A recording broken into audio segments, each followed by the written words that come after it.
வணக்கம். இன்னைக்கு நாம ரொம்பவே இமோஷனலான, நம்ம மனசுக்கு நெருக்கமான ஒரு விஷயத்த பத்தி பேச போறோம்.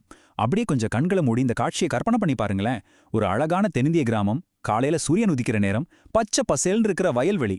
அங்க கார்த்திக், செந்தில்னு ரெண்டு சின்ன பசங்க சிரிச்சு விளையாடிட்டு இருக்காங்க. இன்னைக்கு நாம பார்க்க போற இந்த விஷயம் வெறும் ஒரு கிராமத்து கதை இல்லைங்க. இது நம்ம மனித உணர்வுகளையும் மன்னிப்போட மகத்துவத்தையும் ரொம்ப ஆழமா புரிய வைக்க போற ஒரு பயணம். இப்போ உங்ககிட்ட நான் ஒரு முக்கியமான கேள்வியை கேட்கிறேன். ஒரு சின்ன தப்பு வாழ்நாள் முழுக்க இருந்த ஒரு ஆழமான நட்பை அழிச்சிடுமா? நம்ம வாழ்க்கையில யாரையாவது நம்ம முழுசா நம்பியிருப்போம் இல்லையா? அந்த நம்பிக்கை திடீர்னு உடையும் போது என்ன நடக்கும்? காலங்காலமா கட்டி எழுப்பின அந்த பந்தம் ஜெயிக்குமா? இல்ல துரோகம் அப்படிங்கிற ஒற்றைச் சொல்லுல அந்த உறவே முடிஞ்சிடுமா? இத பத்தி தான் நாம இன்னைக்கு விரிவாக பார்க்க போறோம். இவங்களோட அந்த ஆழமான நட்பு எப்படி கொஞ்சம் கொஞ்சமா வளர்ந்துச்சு தெரியுமா? குழந்தை பருவத்துல வயல்வெளிகள்ல ஒண்ணா விளையாடினது, ஸ்கூல் படிக்கும்போது பெரிய ஆலமரத்தடியில உட்கார்ந்து சாப்பாட்டை பகிர்ந்துக்கிட்டது, டீனேஜ் வயசுல மழையில நனைஞ்சுக்கிட்டே சேற்று பாதையில ஒருத்தருக்கு ஒருத்தர் உதவியா ஓடுனது, இப்படி ஒவ்வொரு காலகட்டத்திலையும் அவங்க பந்தம் ரொம்ப ஸ்ட்ராங்கா மாறுச்சு. அவங்க நட்பை பார்த்தா அந்த ஊர் மக்களே, அடடா இவங்க நட்பு ஆயுள் முழுசும் நிக்கும்பா அப்படின்னு பாராட்டுற அளவுக்கு அது ஒரு முன்னுதாரணமா இருந்துச்சு.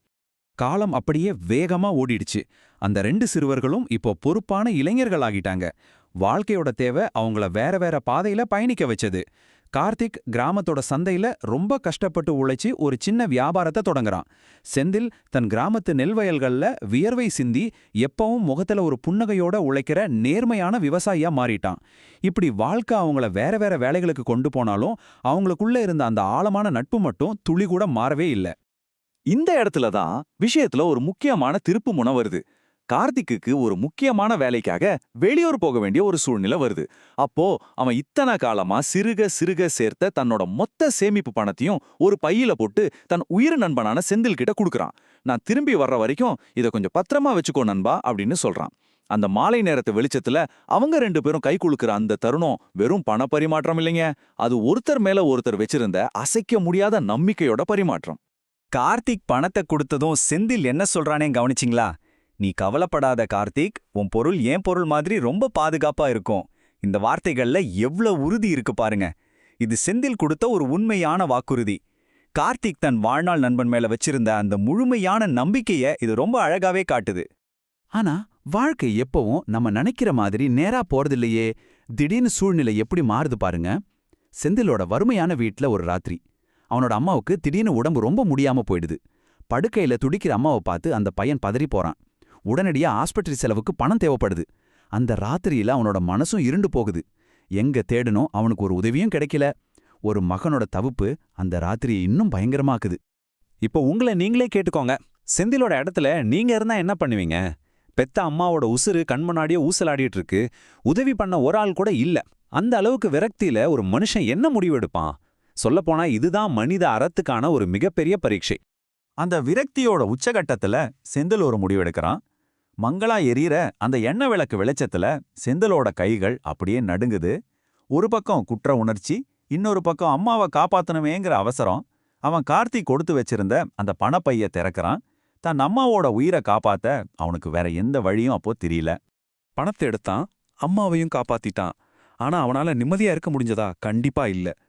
ஏன் நண்பனோட நம்பிக்கையை நான் காப்பாத்த தவறிட்டேனே, இந்த நினைப்ப அவனை உள்ளுக்குள்ளேயே அரிச்சு எடுக்குது. ராத்திரி நிலா வெளிச்சத்துல வீட்டுக்கு வெளியில தனியா உட்காந்து அவன் சிந்தின கண்ணீரும் அனுபவிச்ச குற்ற உணர்ச்சியும் வார்த்தையால சொல்ல முடியாதவ. நண்பனுக்கு துரோகம் பண்ணிட்டோமேங்கிற வழி அவனை தினமும் சுட்டு பொசுகுச்சு. நாட்கள் அப்படியே போகுது. கார்த்திக் தன் வேலையை முடிச்சுக்கிட்டு ஊருக்கு திரும்பி வர்றான். இப்போ நிலைமை ரொம்பவே டென்ஷனா மாறுது. கார்த்திக் எந்த ஒரு சந்தேகமும் இல்லாம ரொம்ப அன்பா பேசிட்டு தான் பணத்தை திரும்ப கேட்கறான். ஆனா அங்கே ஒரு பயங்கரமான கனமான அமைதி நிலவுது. செந்திலால கார்த்திக்கோட முகத்தை நேரா நிமிர்ந்து பார்க்கவே முடியல. இங்க நடக்கிற ரொம்ப சுவாரஸ்யமான விஷயம் என்ன தெரியுமா? செந்திலோட அந்த வெளிப்படைத்தன்மை. அவனால உண்மையை மறைக்கவே முடியல. குற்ற உணர்ச்சியில உடைஞ்சு அழுதுகிட்டே, நண்பா என்ன மன்னிச்சிடு, அம்மாவோட உயிரை காப்பாத்த வேற வழியே இல்ல, உங்ககிட்ட சொல்லாம பணத்தை எடுத்தது என் தப்பு தான் அப்படின்னு ஒத்துக்கிறான். இது வெறும் வாக்குமூலம் இல்லைங்க. தன் தப்ப உயிர் நண்பன் கிட்ட மறைக்காம சொல்ற ஒரு நேர்மையான மனசோட தவிப்பு அது. இந்த வார்த்தைகளை கேட்டதும் கார்த்திக்கு முதல்ல எப்படி இருந்திருக்கும்? ஆத்திரம், ஏமாற்றம், கோபம் எல்லாமே வந்திருக்கும். ஆனா அங்கதான் ஒரு எமோஷனலான மேஜிக் நடக்குது. அவனோட கோபம் கொஞ்சம் கொஞ்சமா கரைய ஆரம்பிக்குது. ஒரு பழைய சினிமா ரீல் மாதிரி செந்தில் கூட அவன் கழிச்ச சின்ன வயசு நினைவுகள்ல மனசுல ஓடுது. தான் ஆபத்துல இருந்தப்போ செந்தில் தன்னுயிரை பணையம் வச்சு காப்பாத்துனது, ஒன்னா உட்காந்து சிரிச்ச அந்த நினைவுகள் எல்லாமே கார்த்திக்கு ஞாபகம் வருது. இதுதாங்க இந்த முழு சம்பவத்தோட உச்சகட்டம். அந்த பொன்னிறமான மாலை நேரத்துல கார்த்திக் மெதுவா செந்திலோட தோள் மேல கை வைக்கிறான். வச்சுட்டு இந்த அற்புதமான வார்த்தைகளை சொல்றான். செந்தில், பணத்தை நாம திரும்ப சம்பாரிச்சிடலாம், ஆனா உன்ன மாதிரி ஒரு உண்மையான நண்பனை திரும்ப பெறவே முடியாது. பழி வாங்கணும்னோ உறவை முறிச்சுக்கணும்னோ கார்த்திக் நினைக்கல. தன் நண்பனோட நெருக்கடிய புரிஞ்சுக்கிட்ட அந்த ஆழமான அன்புதான் அங்க ஜெயிக்குது. கார்த்திக் அது மட்டும் சொல்லல, நம்ம பல வருஷம் நட்ப ஒரு சின்ன தப்புக்காக நான் இழக்க விரும்பல அப்படின்னு சொல்றான். எவ்வளவு உன்னதமான ஒரு பார்வை இது. செந்தில் செஞ்சது தப்பு தான், அத கார்த்திக் நியாயப்படுத்தல. ஆனா அந்த தப்பை விட தன் நண்பன் தனக்கு ரொம்ப முக்கியம்னு முடிவெடுக்கிறான். கோபத்தை விட கருணை தான் எப்பவும் உயர்ந்ததுங்கிறத கார்த்திக் நிரூபிச்சுட்டான். கார்த்திக்கோட இந்த வார்த்தைகளை கேட்டதும் செந்திலுக்கு தம் மேல இருந்த பாரம் முழுசா இறங்கின மாதிரி ஒரு உணர்வு. அந்த பெருமூச்சோட 2 பேரும் ரொம்ப உணர்ச்சிகரமா கட்டி தழுவிக்கிறாங்க. அப்போ செந்தில், இனிமே என் உசிரே போனாலும் உன் நம்பிக்கையை உடைக்க மாட்டேன் நண்பா அப்படின்னு கண்ணீரோட சத்தியம் பண்றான். ஒரு உண்மையான மன்னிப்பு உடைஞ்சு போன நம்பிக்கையை திரும்ப எவ்வளோ பலமா ஒட்ட வைக்குதுங்கிறத இது ரொம்ப தெளிவாவே காட்டுது. சரி, மன்னிப்பு கிடைச்சாச்சு. அடுத்து என்ன நடந்துச்சு? செந்திலோட மீழ்ச்சி பயணம் 3 படிகளா தொடருது. முதலாவது, தன் தப்பு முழுமையா உணர்ந்தான். 2வது, நண்பனோட மன்னிப்ப கர்வம் இல்லாம நன்றியோட ஏத்துக்கிட்டான். 3வது, முன்ன விட கடினமா ஒரு நேர்மையான விவசாயியா ராப்பகலா உழைச்சான். அந்த பணத்தை ஒவ்வொரு காசா சேர்த்து ரொம்ப மரியாதையா கார்த்திகிட்ட திருப்பி கொடுத்தான். இதுதாங்க உண்மையான பிராயச்சித்தம். இப்போ இந்த அழகான இறுதி காட்சியை கொஞ்சம் கவனிங்க. அந்த 2 நண்பர்களும் ரொம்ப அழகான பச்சை வயல்வெளிகளுக்கு நடுவுல சூரியன் மறையிற அந்த நேரத்துல ஒன்னா நடந்து போறாங்க. ஒரு பெரிய புயல் வந்து போனதுக்கு அப்புறம் வானம் எவ்ளோ தெளிவா இருக்குமோ அதே போல அவங்களோட நட்பும் இப்ப முன்ன விட ரொம்ப வலிமையானதா, எந்த விரிசலும் இல்லாததா மாறிடுச்சு. அவங்க மேல இருந்த நம்பிக்கை முழுமையா மீட்கப்பட்டுடுச்சு. இந்த முழு சம்பவத்தையும் கேள்விப்பட்ட அந்த கிராமத்து மக்கள் அதே பழைய ஆலமரத்தடியில கூடி பேசிக்கிறாங்க. அவங்க சொல்றத கேளுங்க. உண்மையான பழைய நட்புனா என்ன தெரியுமா? தப்புகளை மன்னிச்சு உறவை காப்பாத்துறதுல தான் இருக்கு. இது நமக்கெல்லாம் சொல்லிக் கொடுக்கிற ஒரு அருமையான வாழ்க்கை பாடம். மனுஷங்க தப்பு செய்யக்கூடியவங்க தான், ஆனா அந்த தவறுகளை தாண்டி உறவை காப்பாத்துறது தான் உண்மையான அன்புக்கு அடையாளம். நாம இந்த விளக்கத் தொகுப்போட முடிவுக்கு வந்துட்டோம்.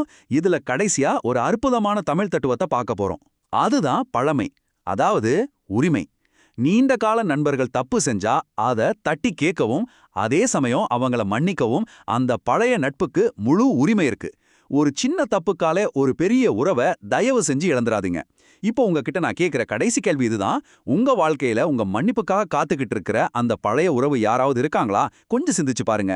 உங்களை அடுத்த ஒரு சுவாரஸ்யமான தொகுப்புல சந்திக்கிறேன்.